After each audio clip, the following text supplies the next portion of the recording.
In this video, I'm going to show you 11 cool features that your iPhone has that you probably don't know about. They're hidden in plain sight. Once you learn them, your iPhone's going to be a lot more fun and a lot more useful to you. First, there's two really neat things in the calculator app. So I'm going to swipe down from the top right to get to the control center, open the calculator, and here we can do our calculations as we always could, and that's great.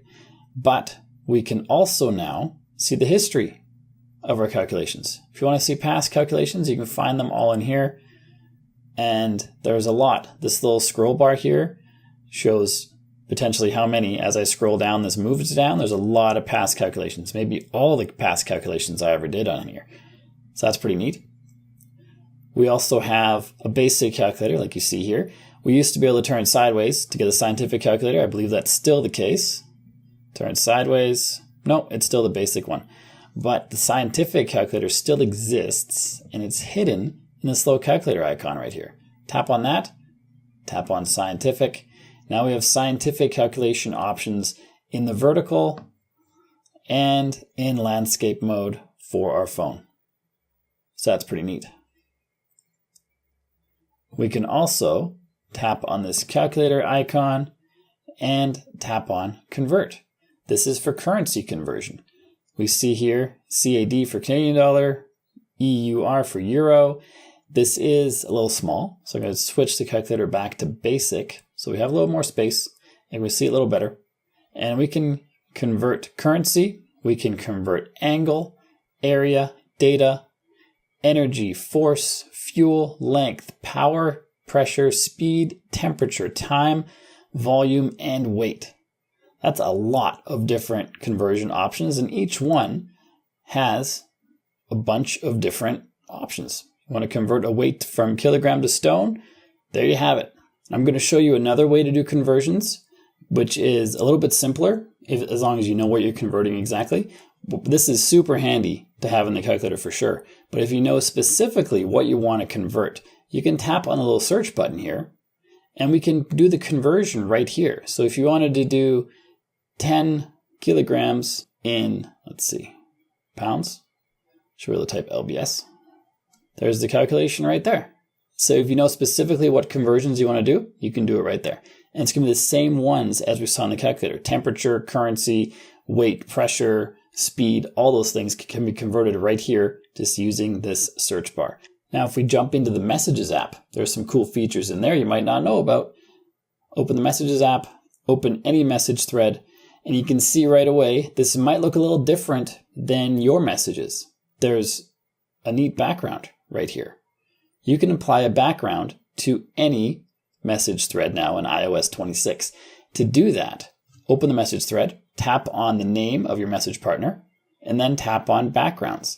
There's lots of different settings for backgrounds here. By default, you have color, sky, water, and aurora. There's lots of different options in each one as well. This isn't set, it's just a preview. Down here we can see this is the mango color. We can choose the color specifically if we want. We can swipe to choose different colors. And you can see this background is also dynamic. It's moving. That's pretty cool. So each of these has lots of different options for you to check out. I like the photo option, and it looks like this on mine. I created this photo with ChatGPT. I think it's pretty cool. Kind of a Pandora style photo. But keep in mind, when you change the background of a message thread, it's also going to change it on your message partner's end. So your message partner will see the same background. Another cool feature new to iOS 26 is you can make your own dynamic live stickers, which is what this is right here. If I tap on this little plus icon and go to stickers, we have the stickers tab here, and we see these live stickers that I created. That's one right there. And now I can add this to any message that I want. So if I wanted to add that live sticker right here, I just tap and hold on it, tap on attach sticker, and I can attach it right there. And it's even dynamic and live right on the message. It did it twice because I'm messaging myself in this thread. This will only appear once if you're messaging somebody else. And I have a dedicated video that shows you how to create the live stickers. I'll link to that in the card up above. The next cool feature, if you're typing a message, and let's just type something random here. So if we want to go back and change something, we all know that we can tap and hold and drag, which is fine. We can also tap and try to get the exact spot we want to go. Both of those can be a little tricky if your fingers are a little big or your screen's a little small, but you can also tap and hold on the space bar. So if I tap and hold here, all the letters go gray, and now you can see the cursor moving as I move my finger back and forth on the space bar. That'll help you get back to the spot you want to go. You can make whatever edits you want, and then Bob's your uncle, your message is customized. Pretty neat little feature that you might not have known about. You can also, I'm just going to delete this here. You can also use cursive writing or handwriting, in air quotes, handwriting, because you're using your finger to write on your phone, but you can send that as a text message. Before I show you that, like and subscribe if you're getting value from this video, because it really helps and I really appreciate it. To get the cursive handwriting, you got to turn your phone sideways. You're going to see a new option that you didn't see before. And this is not on the Google keyboard. You see the little Google icon here? I'm using the Google keyboard. I have to turn that off. Tap on this little globe. It'll go back to other keyboards on your phone. It'll cycle through them. The standard iPhone keyboard has this little loop-de-loop over here. If I tap on that, I can now type whatever I want. There's some samples for things right here. That's pretty cool. Tap on clear to get rid of it. You can type whatever you want. My handwriting is not great. That should say hi. It's close. Tap on done when you're done writing, whatever it is you're writing. And then you see it's right there, written out. I can send it. Boom. Personalized handwritten message sent to your contacts. That's pretty neat. Another cool feature is you can have ambient music play on your phone. This can be used as white noise if you're trying to fall asleep. It can be used to help you study, and it's built right into your phone. You don't need an extra app. You don't need to find a special YouTube channel. Unless you want very specialized music, then you do. But maybe the music on your phone is exactly what you need. To get to it, swipe down from the top right to go to the control panel, tap and hold anywhere, or tap on the little plus icon up here. Then tap on add a control, search for ambient, and we see right here with the options, sleep, chill, productivity, and well-being. Choose any one of those. Let's choose sleep. Then we tap on it in the control panel and it starts playing. So let's turn up the volume. Pretty cool. And you can have all those options right here in your control panel, and you can turn them on and off whenever you want to. Another feature, this one's related to productivity. This is scanning documents. Scanning documents is really easy to do inside of the Files app. If I open this, there's a scan document right there. If I open this and go back to the very first page, tap on my phone, I've created a folder here called Scans. Inside of here, I'm just going to save all the documents that I scan.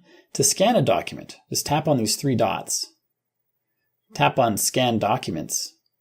And now something like taking a photo shows up. You just put the document back here, and then it scans it. I'll just use this one right here. This is from a course that I sell for a different WordPress channel. And I just move the iPhone out as far as I can until the whole document's in frame. And then it scans it, just takes a picture right there. It's automatic. You don't need to push a button. It just finds the outline of the document and then takes the photo. To show you kind of what I mean, it highlights everything in blue as it finds what it thinks you want to scan, and then it takes a photo of it. So you have to go pretty quick, and you have to make sure the document is in the frame. And then it's tough to show in the video because I'm zoomed in with the camera up top there. But the resulting document looks pretty super, as you can see. And you can zoom in. Pretty sweet. If you're happy with the result, just tap on the back. Tap on the checkbox. We can rename this. Let's call this Notes. And finish. Tap into it.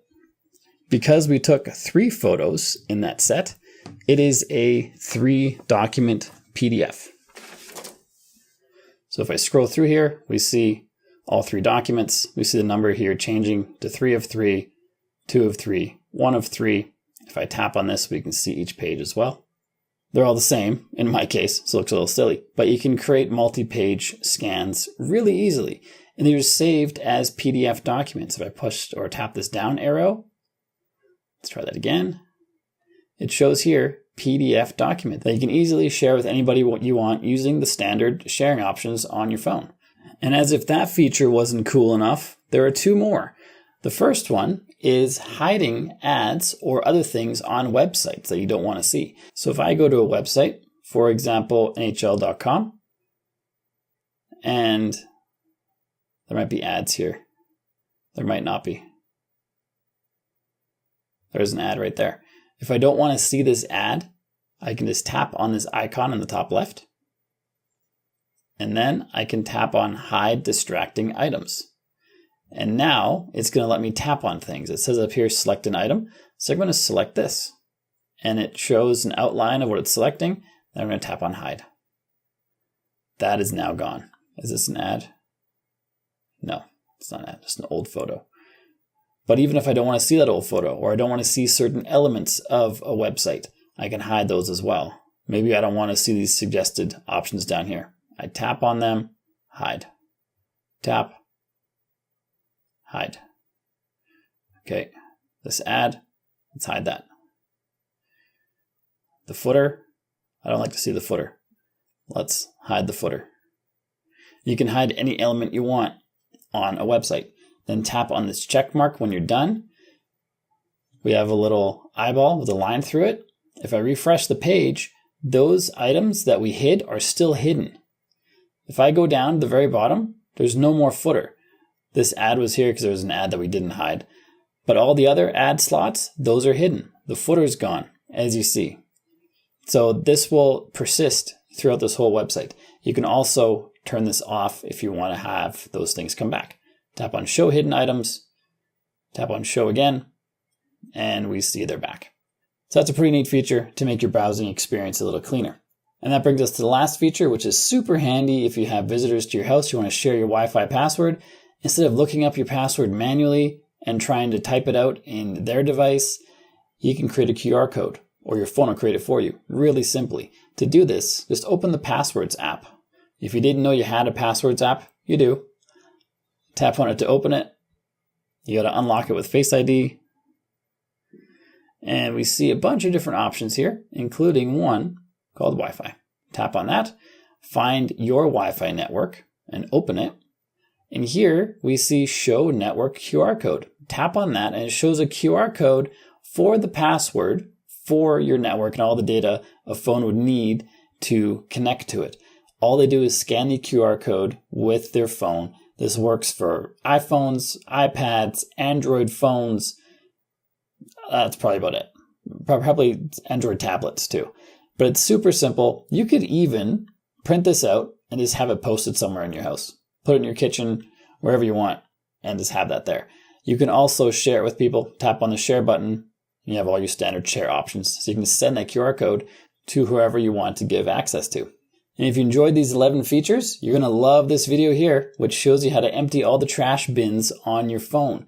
So check out that video next because it's super important to keep your phone clean and running fast. If you got value from the video you just watched, like and subscribe to let me know, and I'll see you on that one.